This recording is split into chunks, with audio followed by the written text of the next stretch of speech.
الجنة. قال النبي صلى الله عليه وسلم: اقرأوا القرآن فإنه يأتي شافعا لأهله يوم القيامة. اقرأوا الزهراوين.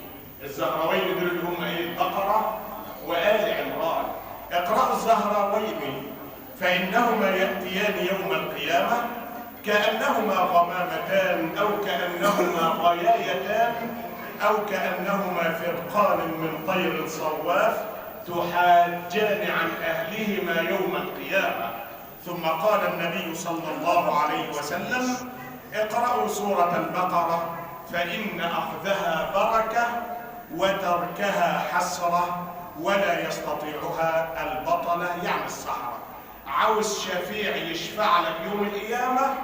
ركز في حفظ القرآن. قال النبي صلى الله عليه وسلم: الصيام والقرآن يشفعان لأهلهما يوم القيامة. يقول الصيام: يا رب منعته الطعام والشراب بالنهار فشفعني فيه.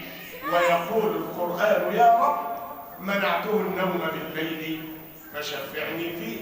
الصحابة كان ليلهم قراءة قرآن، بيقرأوا، مش قاعد على التليفون طول الليل بيضيع في وقته، لا ده قاعد بيحصد حسنات. لو انا لما اقرأ القرآن ابقى بحصد حسنات؟ ايوه. قال النبي محمد صلى عليه صلى الله عليه وسلم: من قرأ حرفا من كتاب الله فله به حسنة والحسنة بعشر أمثالها. لا أقول ألف لام ميم حرف، ولكن ألف حرف ولام حرف وميم حرف.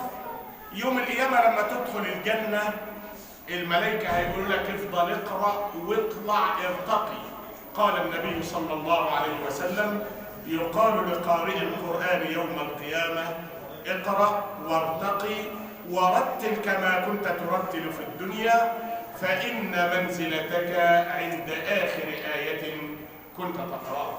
طبعا احنا هنكتفي بكده، ولكن يكفينا شرفا أننا اجتمعنا في بيت من بيوت الله، في مجلس علم فيه رضا لله تحفنا الملائكة.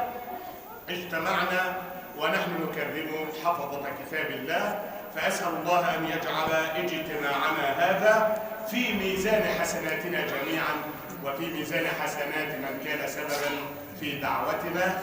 أسأل الله عز وجل أن يغفر لي ولكم. إن شاء الله بعد إقامة الصلاة، بعد ما نصلي محدش هيمشي، علشان ده الجزء الأكبر في لقائنا، وهو تكريم حفظة كتاب الله من أبنائنا.